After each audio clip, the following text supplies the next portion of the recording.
Hello students, welcome back to my YouTube channel.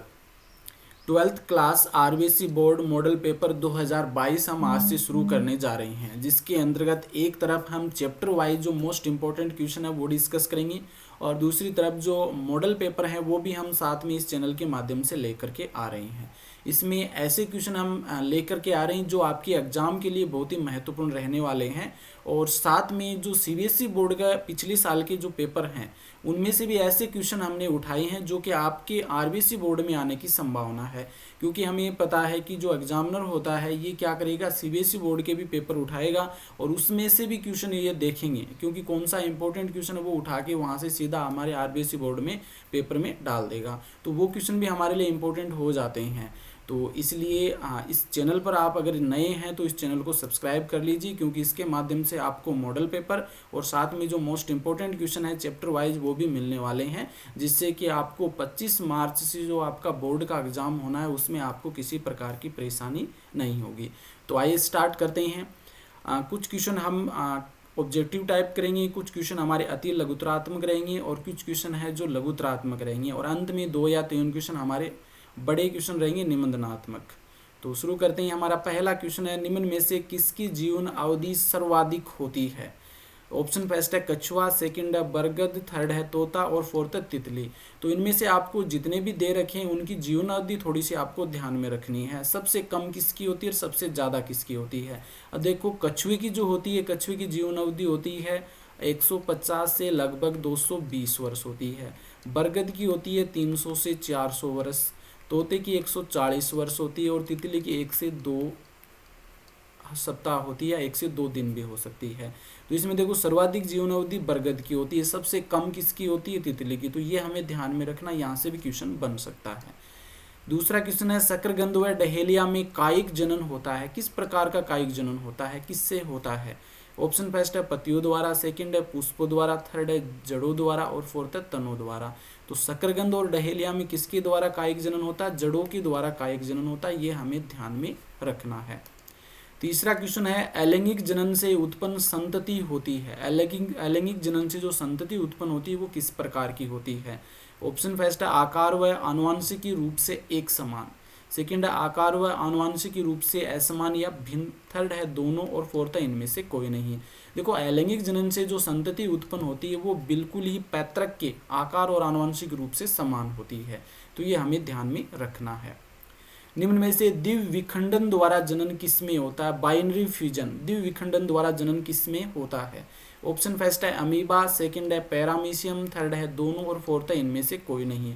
तो यहाँ पर देखो, अमीबा और पैरामीशियम दोनों में ही दिव्य विखंडन द्वारा जनन होता है, ये हमें ध्यान में रखना है, क्योंकि इस प्रकार के ऑब्जेक्टिव टाइप क्वेश्चन भी आपके पूछे जाते हैं। क्वेश्चन नंबर 5, दोनों युग्मक, यदि दोनों युग्मक आकार और आकृति में एक समान है तो किस प्रकार का जनन होगा?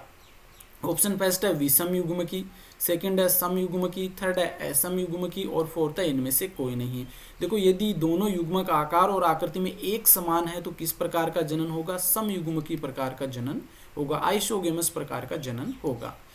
नेक्स्ट है क्वेश्चन नंबर 6, निम्न में से गुणसूत्रों की संख्या से संबंधित असत्य कथन है, गुणसूत्रों की संख्या से संबंधित। ऑप्शन फर्स्ट है तितली, ये द्विगुणित गुणसूत्रों की संख्या दे रखी है यहाँ पर 380, घरेलू मक्खी में 12 होती है द्विगुणित, ओफियोग्लोसम में 1260 और मनुष्य में 42। तो देखो, यहाँ पर असत्य कथन पूछा तो मनुष्य में 42 नहीं होती, मनुष्य में 46 होती है। अगुणित 23 हो जाएगी और द्विगुणित 46 46 हो जाएगी, तो ये हमारा राइट आंसर हो जाएगा। सबसे अधिक जो गुणसूत्र होते हैं वो 1260 ओफियोग्लोसम में होते हैं। ये 6 क्वेश्चन जो है हमारे ये हो गए ऑब्जेक्टिव टाइप। अब अति लघुतरात्मक क्वेश्चन में हम बात करें तो 7 नंबर का क्वेश्चन है, जीवों के लिए जनन क्यों अनिवार्य है? ये तो हमें सभी को आना चाहिए, क्योंकि अपनी जो पीढ़ी है, अपनी संतति को आगे बढ़ाने के लिए, वंश को आगे बढ़ाने के लिए जीवों के लिए जनन आवश्यक होता है। अलैंगिक जनन द्वारा उत्पन्न संतति क्लोन क्यों कहलाती है? तो ये हमने पहले ही बात कर ली है कि अलैंगिक जनन से जो संतति उत्पन्न होती है वो बिल्कुल अपने पैतृक के आनुवांशिक और आकारिकी रूप से समान होती है, और इस प्रकार की जो संरचना होती है, इस प्रकार के जो जीव होते हैं उसे हम क्लोन कहते हैं, बिल्कुल फोटोकॉपी होती है। अलैंगिक जनन द्वारा बनी संतति लैंगिक जनन द्वारा बनी संतति से कैसे भिन्न होती है। देखो इसी में आपका आंसर मिल जाएगा कि अलैंगिक जनन से जो संतति उत्पन्न होती है वो आकारिकी और आनुवंशिक रूप से समान होती है, लेकिन लैंगिक जनन से जो संतति मिलती है वो कैसी होती है, आनुवंशिक और आकारिकी रूप से बिल्कुल ही भिन्न होती है। कायिक जनन को प्रारूपिक अलैंगिक जनन क्यों माना गया है। देखो कायिक जनन जो होता है ये एक प्रकार का अलैंगिक जनन होता है, क्योंकि अलैंगिक जनन में क्या होता है, जो हमारा कायिक जनन के अंतर्गत हम बात करें तो हमारे जो पादप होता है उसके जो लैंगिक अंगों को छोड़ करके किसी अन्य एक युग्मक से अगर नई संतति का निर्माण हो रहा तो वो किस प्रकार का जनन हो रहा है, कायिक जनन हो रहा है। जैसे कि जड़ों से, पत्तियों से, किसी शाखा से, इन सभी से जो जनन होता है जिससे नई संतति का निर्माण होता है तो वो कायिक जनन होता है। और यही क्या होता है, एक प्रकार का अलैंगिक जनन होता है, इस कारण इसे प्रारूपिक अलैंगिक जनन कहते हैं। लैंगिक व अलैंगिक जनन में क्या अंतर होता है तो ये भी हमें पता होना चाहिए, इंपॉर्टेंट क्वेश्चन है कि लैंगिक जनन में तो क्या होता है, दोनों युग्मक आपस में जुड़ते हैं जिससे युग्मनज का निर्माण होता है, लेकिन अलैंगिक जनन में इस प्रकार का नहीं होता, केवल एक ही युग्मक से क्या होता है, नई संतति का निर्माण हो जाता है। तो 2-3 डिफरेंस है वो हमें ध्यान में रखने। लैंगिक जनन में आनुवंशिक या आकारिक रूप से भिन्न संतति पैदा होती है, अलैंगिक जनन में बिल्कुल पैतृक के समान होती है।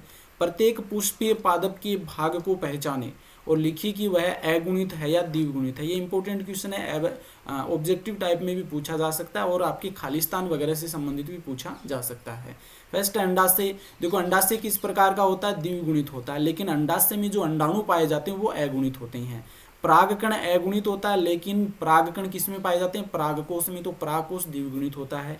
युग्मनज द्विगुणित होता है, लेकिन युग्मनज बनता किसे, एक तो नर युग्मक और एक मादा युग्मक। जो नर युग्मक और मादा युग्मक होते हैं ये अगुणित होते हैं, ये देखो अगुणित होता है, तो ये हमें ध्यान में रखना है। क्वेश्चन नंबर 13, एक द्विलिंगी पुष्प क्या है। द्विलिंगी पुष्प क्या है, अपने आसपास किन्हीं 5 द्विलिंगी पुष्पों के वैज्ञानिक नाम लिखिए। देखो द्विलिंगी पुष्प वो होता है जिसमें मादा और नर दोनों ही लिंग एक ही पुष्प में पाए जाते हैं, वो द्विलिंगी पुष्प होता है। तो हमारे पास देखो सरसों हो सकती है, सरसों के अलावा मूली है, मूली के अलावा गुड़हल है, सेम है, मटर है, इनके वैज्ञानिक नाम आपको आने चाहिए, वो हमें याद रखने हैं। मुकुलन पर टिप्पणी लिखिए, मुकुलन यानी कि बडिंग, और ये 2017 सीबीएसई बोर्ड में पूछा गया क्वेश्चन है और इस प्रकार आप इस बार आपके आरबीसी बोर्ड में भी पूछा जा सकता है, थोड़ा अच्छे से ध्यान में रखना है। देखो मुकुलन द्वारा जनन है, एक तो हाइड्रा में होता है और हाइड्रा के अलावा एक जो हमारा ईस्ट है उसमें भी मुकुलन द्वारा जनन होता है। तो बडिंग जो होती है इसमें क्या होता है, कोई जो हमारा पादप है उससे छोटी सी बड्स निकलती है, वो बड्स धीरे धीरे बड़ी हो जाती है, बड़ी होकर फिर उसको वो अलग हो जाती है और अलग होकर के नए प्लांट का निर्माण कर लेती है। पौधों में जनन की कितनी विधियां पाई जाती है, प्रत्येक का संक्षेप में वर्णन कीजिए। तो पौधों में जनन की कितनी विधियां, 2 विधियां होती है, अलैंगिक और लैंगिक जनन, दोनों का हमें वर्णन करना है। इंपॉर्टेंट क्वेश्चन है, ये भी एग्जाम में पूछा जा चुका है सीबीएसई बोर्ड में। उत्तक संवर्धन को संक्षेप में टिप्पणी लिखिए, उत्तक संवर्धन पर संक्षेप में टिप्पणी लिखिए। फिलहाल वर्तमान में ये बहुत ही फेमस टेक्निक है और इसमें क्या होता है, किसी पादप का छोटा सा पार्ट लेकर के उससे सैकड़ों की संख्या में हम पादपों का निर्माण कर सकते हैं और ये भी क्वेश्चन आया हुआ है एग्जाम में, बहुत ही महत्वपूर्ण है। कायिक जनन किसे कहते हैं, कायिक जनन ये कितने प्रकार का होता है, प्राकृतिक कायिक प्रवर्धन का वर्णन कीजिए। देखो कायिक जनन किसे कहते हैं हम सभी को बताया है, क्योंकि हमने अभी लास्ट हमारे पेपर आने हैं तो इस कारण पूरी बुकें हमने अच्छे से पढ़ ली है। तो उस पादप की जो लैंगिक अंगों को छोड़ करके किसी अन्य भाग से जब जनन की क्रिया होती है, नए संतति का निर्माण होता है तो वो कायिक जनन कहलाता है। कितने प्रकार का, 2 प्रकार का, प्राकृतिक कायिक जनन और कृत्रिम कायिक जनन। दोनों में से हमें प्राकृतिक कायिक प्रवर्धन का इसमें वर्णन करना है। तो इस प्रकार से हमने टोटल 17 क्वेश्चन है वो इसमें देखे हैं, ऑब्जेक्टिव टाइप, साथ में अति लघुतरात्मक, लघुतरात्मक और निबंधनात्मक। वेरी वेरी इंपॉर्टेंट क्वेश्चन है, इसमें ऐसे क्वेश्चन भी हमने शामिल किए जो एग्जाम में पीछे पूछे गए हैं, तो उनको थोड़ा सा आपको अच्छे से ध्यान में रखना है। देखो ये क्वेश्चन मुकुलन वाला, ये वाला और ये तीनों ही क्वेश्चन सीबीएसई बोर्ड में 2-3 बार रिपीट हो चुके हैं, तो ये हमें थोड़े अच्छे से ध्यान में रखने हैं। और टोटल आपका 56 नंबर का पेपर होगा और ये हमारा पहला चैप्टर वाइज जो हमारा टेस्ट मॉडल पेपर चल रहे हैं वो है, और इसके साथ में हम मॉडल पेपर भी लेकर के आ रहे हैं। तो आप इस चैनल पर लगातार जुड़े रहिए जिससे कि आपको इनका लाभ मिल सके। धन्यवाद। और इनके आंसर की आपको आवश्यकता पड़े डिटेल से तो आप कमेंट बॉक्स में लिख करके बता सकते हैं।